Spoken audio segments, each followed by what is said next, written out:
सो One Piece chapter number 1150 के translations आ चुके हैं और भाई ये वाला चैप्टर तो पिछले वाले चैप्टर से भी ज्यादा क्रेजी है क्योंकि इस वाले चैप्टर के अंदर बहुत ही ज्यादा माइनर इन्फॉर्मेशंस भी दे रखी है हमारे को, बहुत ही ज्यादा ढूंढने पे मिलेंगी। तो हाँ, मैंने काफी सारी चीजें ढूंढी हैं, तो वीडियो को पूरा एंड तक देखना क्योंकि इस वाले चैप्टर के अंदर ईमू ने जो अपने फॉर्म को दिखाया भाई, वो फॉर्म के अंदर जो ऑरा है और साथ के साथ जो भाई इस टाइम पे हाकी दिखाई गई है ईमू की हमारे को बहुत सारी पावर रिवीलिंग दिखा दी गई है। बट लूफी, लोकी, जोरो, गबान, सांजी भाई इन सब का कोई डिस्कशन नहीं हो रहा इन वाले चैप्टर्स के अंदर। और लूफी 5 चैप्टर से नहीं आया शायद से अब तक। तो भाई लूफी कर क्या रहा है और अब आगे क्या होने वाला है, मैं तुम्हारे को पूरे चैप्टर का A to Z एक्सप्लेनेशन देने वाला हूं। बट उससे पहले अगर तुम लोग चैनल को सब्सक्राइब नहीं करते हो तो भाई कर लो। 60 या 70% लोग नहीं करते भाई सब्सक्राइब। तो हाँ यार, सब्सक्राइब करना तुम्हारे लिए फ्री है तो वो कर लो यार, और साथ के साथ वीडियो को लाइक भी किया करो। तो चैप्टर नंबर 1150 का नाम होने वाला है डोमी रिवर्सी, और ये वाला नाम इस चैप्टर का इसीलिए है क्योंकि भाई ईमू ने जो जादू वादू अपना दिखाया है, लाइक इस चैप्टर के अंदर बहुत सारी चीजें क्रेजी लेवल पे जाने वाली है। तो हाँ, इस चैप्टर का नाम उसी से रिलेटेड है। तो चलो चैप्टर में चलते हैं, जहाँ पे चैप्टर की कवर स्टोरी के अंदर हम देख सकते हैं भाई यामाटो जो है वो वानो के अंदर जो एनमा श्राइन है वहां पे आ चुकी है और उसने यसुई की तलवार को वापस रिटर्न भी कर दिया। और यामाटो के साथ साथ हम लोग पेज 1 और उल्टी को भी देख सकते हैं। शायद से यामाटो ने इनको अपने साथ रखने को एग्री कर लिया। और हाँ, यहाँ पे लिखा हुआ है कि ये वाला जो टूर था ये एंड हो चुका है। अभी हमारे को ये तो नहीं बताया गया कि ये लास्ट कवर स्टोरी है कि नहीं, बट हाँ ये लिखा हुआ है कि टूर एंड हो गया, तो हो सकता है ये लास्ट कवर स्टोरी भी हो। तो अब चलते हैं अपने मेन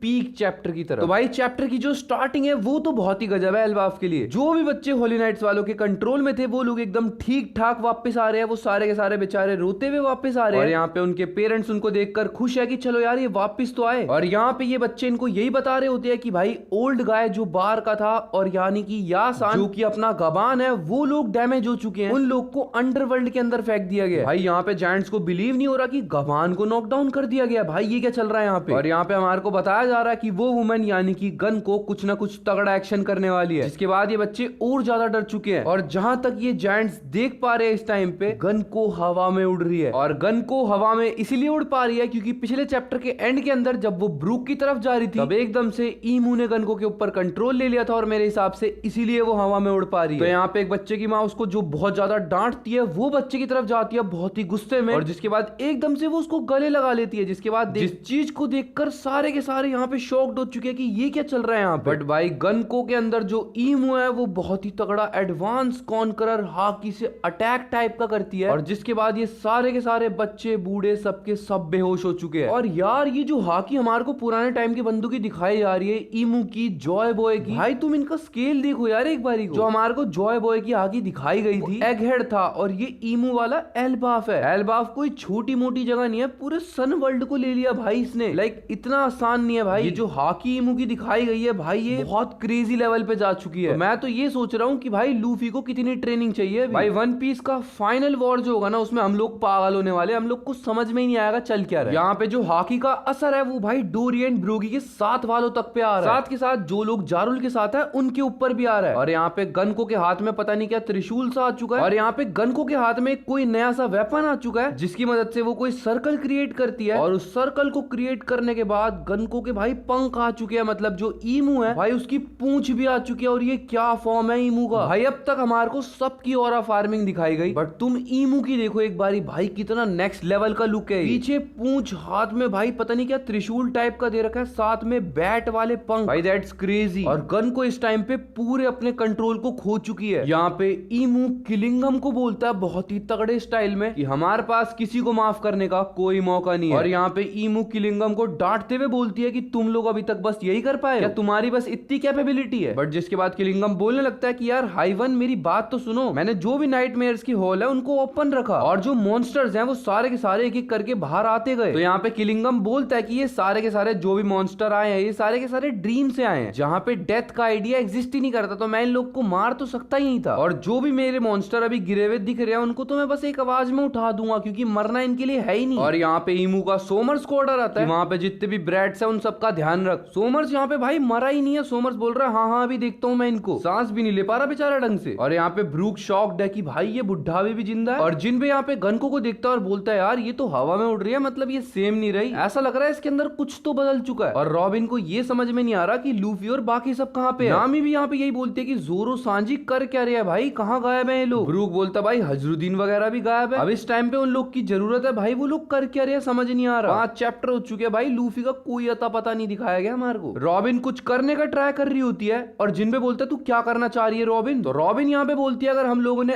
अब कुछ नहीं करा तो हम लोग सारे के सारे कैप्चर हो जाएंगे, जिसका मतलब हम लोग कुछ नहीं कर पाएंगे उसके बाद। तो कुछ ना करने से कुछ करना तो अच्छा है। तो यहाँ पे रॉबिन ट्राई कर रही है कैसे बचे यहाँ से। तो यहाँ पे ईमू सोमर्स को बोलता है कि अगर हम लोग ने इन बच्चों को बना भी लिया, अपने कंट्रोल में ले भी लिया, तो हम लोग इनका चारा बना के करने के वाले हैं, ये सोचने वाली बात है। और यहाँ पे सोमर्स रिप्लाई करते हुए बोलता है कि हाँ यार राइट वन, आप तो बिल्कुल सही हो। जो ये आइडिया था कि यहाँ का कोई भी राजा नहीं है, वो बहुत ही इंसेन था। और यहाँ पे सोमर से सांस भी नहीं ली जा रही, जिसके बाद चिल्ला चिल्ला के बोल रहा है कि भाई गबान तूने तो बहुत बुरा किया। गबान ने भाई इसके हाथों को ऐसा कर दिया कि ये रीजनरेट कर नहीं पा रहा। स्टिल ऐसा लग रहा है कि ये रीजनरेट कर रहा है धीरे धीरे। तो यहाँ पे ईमू ये डिसाइड करती है कि वो पूरे एल्बाफ को सीज करने वाली है, जिसके बाद वो बोलती है डोरी एंड ब्रोगी तुम दोनों के दोनों अब यहाँ के राजा हो। और यहाँ पे ब्रोगी जो कि बहुत ही ज्यादा गुस्से में है, वो बोलता है अबे तू वही है ना उनमें से एक हॉली नाइट। तो यहाँ पे ब्रोगी भाई सीधा गन को जिसके अंदर ईमू है उसको अपने हाथ में पकड़ लेता है। भाई देख रहे हो फाइनल विलन के साथ कैसे खेला जा रहा है। और यहाँ पे ब्रोगी बोलता है तो अच्छा तू वही है जो पूरा का पूरा एल्बाफ के अंदर चाओस क्रिएट कर रही है, मतलब सारा हल्ला गुल्ला तूने ही मचा रखा है यहाँ पे। ब्रोगी ईमू को हाथ में पकड़ने के बाद अपने सारे बंदों को बोल रहा होता है तुम सारे के सारे निकलो कि मैं इससे निपटने वाला हूँ। यहाँ पे ब्रोगी बोलता है हम लोग बच्चों को तो वापस ले ही रहे हैं, पहले तुम ये बताओ तुम लोग हो कितने गिनती में। बट यहाँ पे इतने में ईमू अपनी वही ग्रिमोरे वाली बुक निकालती है, मतलब जादुई बुक। और यहाँ पे ईमू ब्रोगी को ऑर्डर देती है कि जा और जाके जारुल से फाइट कर, उसके सर को काट के ला।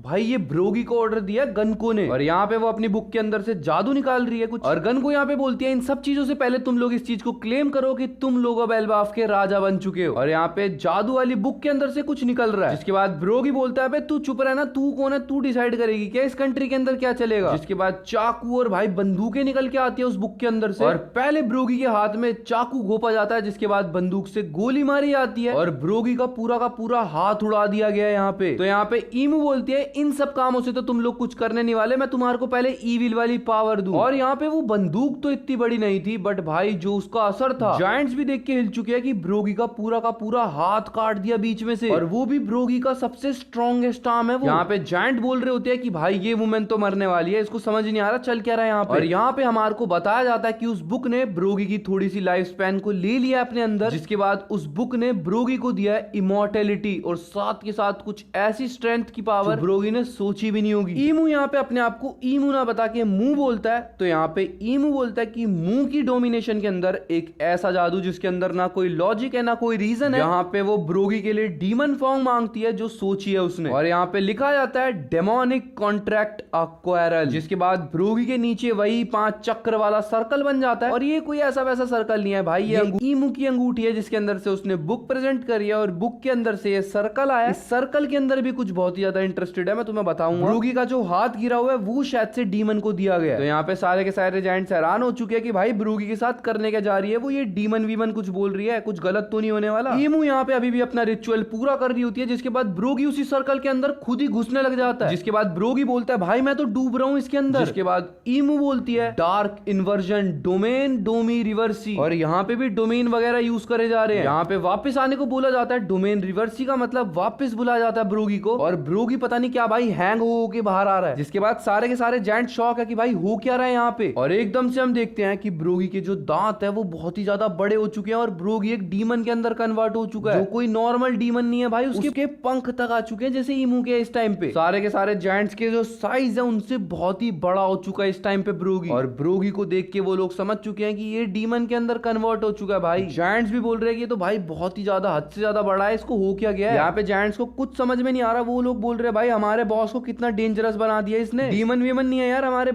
बॉस को वापस कर हमारे को। यहाँ पे जायंट्स ब्रोगी को बोल रहे होते हैं कि ब्रोगी यार हमारी बात तो सुन, हम लोग तो तेरे साथ ही हैं भाई, हम लोग ने तो तेरे पे कभी हाथ नहीं चलाया भाई सुन। बट यहाँ पे ब्रोगी अपने कंट्रोल में नहीं है, वो अपने वेपन से अटैक कर देता है उन लोगों के ऊपर, और वो जायंट्स को उड़ा देता है। वो सारे के सारे बोल ही रहे होते हैं एक वॉरियर का प्राइड क्या है, बट इतने में ही वो लोग तो उड़ चुके हैं। इसके बाद ब्रोगी हंस तो अभी भी बहुत तेज की रहा है गा बाबा, और ब्रोगी यहाँ पे बोलता है कि मेरे को ऐसा लग रहा है कि वो कुछ भी कर सकता है और उसको समझ में नहीं आ रहा कि ये कैसी सेंसेशन है। शायद से ये सेंसेशन जैसे सरसराहट फरफराहट वही वाली है। और यहाँ पे खबर मिलती है कि भाई ब्रोगी तो गया ही था, अब डोरी भी जा चुका है। और यहाँ पे हम देखते हैं कि डोरी भी अपने डिमोनिक फॉर्म में आ चुका है। मेरे को तो डोरी ज्यादा तगड़ा लग रहा है। डोरी यहाँ पे बोलता है चलो यार अब जारुल को मारने चलते हैं, मजा आने वाला है। यहाँ पे सारे के सारे जायंट्स उनको रोक रहे होते हैं कि रुक जाओ यार बॉस, सुनो तो सही, बच्चों का क्या होगा यार, एक बार बात तो सुन लो। अगर हम लोगों ने ये सब किया तो भाई इसके बाद कोई टर्निंग बैक नहीं है यार, बॉस सुनो, इन लोग को रोकना पड़ेगा भाई, ये डोरी एंड ब्रोगी तो तबाही मचा देंगे। यहाँ पे सारे के सारे जायंट्स चीफ चीफ बोल के रोक रहे हैं उन लोग, बट इतने में ही पता नहीं डोरी एंड ब्रोगी के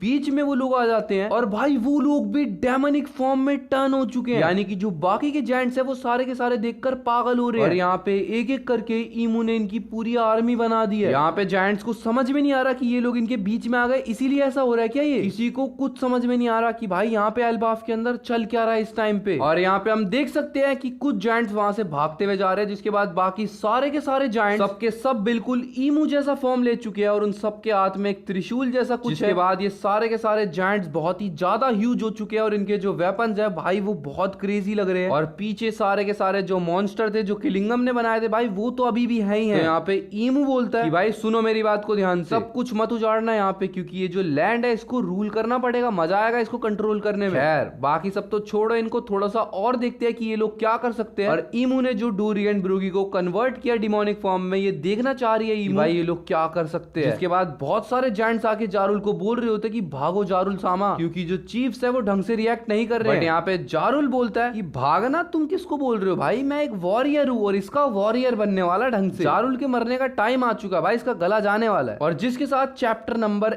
1150 का यहीं पे एंड हो चुका है। चैप्टर तो यहीं पे एंड हो चुका है, बट बहुत सारी चीजें हैं जो तुम लोग को जाननी चाहिए। जैसे कि जो सी डेविल है, जो कि जापानीज के अंदर मैं तुम्हारे को बता रहा हूँ एक बहुत ही स्ट्रॉन्ग योकाई है, जिसके हाथ में बिल्कुल त्रिशूल जैसा कुछ होता है और उसके भी पूंछ होती है बिल्कुल एरो वाली, जैसी भाई ईमू की दिखाई गई है। तो हो सकता है ईमू एक सी डेविल हो, और क्योंकि उसके हाथ में एक मैजिक बुक है, जिससे हम लोग ये भी बोलते हैं कई बारी कि सारे के सारे जो ये डेविल फ्रूट्स वगैरह है ये सब के सब ईमू ने ही बनाए। और शैंक्स से हमने एक बार ये वाली बात सुनी भी थी कि शैंक्स ने इस बात को सुना है, क्योंकि वो रॉजर पायरेट्स का मेंबर था तो उसकी हर एक बात इंपॉर्टेंट है। वहां पे शैंक्स बोलता है कि उसने सुना जो डेविल फ्रूट है वो सब के सब सी डेविल की इनकारनेशंस है। सी डेविल का योकाई फॉर्म बिल्कुल ईमू के फॉर्म की तरह है, और सी डेविल यानी कि ईमू जो है वो ग्रिमोरे को भी यूज कर पा रहा है, यानी कि मैजिक बुक को। मैजिक बुक के अंदर कोई लॉजिक रीजन कुछ नहीं। तो जो डेविल फ्रूट है अगर वो सी डेविल की इनकारनेशन है जैसा कि शैंक्स हमारे को बता रहा है, इसका मतलब क्या ये सब ईमू नहीं बनाए। अब देखो डोरी एंड ब्रोगी को जैसे कन्वर्ट किया गया, क्या बिल्कुल सेम तरीके से ही बाकी के जो सारे गोरोसे वगैरह हैं या जो भी इसके अंडर काम करते हैं, ये इमॉर्टैलिटी वगैरह, ये सब की सब मेरे हिसाब से बिल्कुल सेम तरीके से दी गई है। तो ये ईमू की बहुत ही तगड़ी पावर रिवीलिंग कर दी गई है। बट यहाँ पे गबान ने इनको कैसे डैमेज दिया होली नाइट्स वालों को, मेरे को ये समझ में नहीं आ रहा। और ये चीज तो यहाँ पे क्लियर हो चुकी है, जो किंग हराल्ड को मारा गया उसके अंदर वर्ल्ड गवर्नमेंट का प्रॉपर हाथ था, या वर्ल्ड गवर्नमेंट भी नहीं भाई, सीधा ईमू का हाथ था। जैसे ईमू ने इस टाइम पे डोरी एंड ब्रोगी को कन्वर्ट किया अपने फॉर्म में, वैसे ही हो सकता है किंग हराल्ड को भी कन्वर्ट कर दिया गया हो। क्योंकि जब हमारे को कासल के अंदर घुमाया गया था, रोड के पीछे दीवार के ऊपर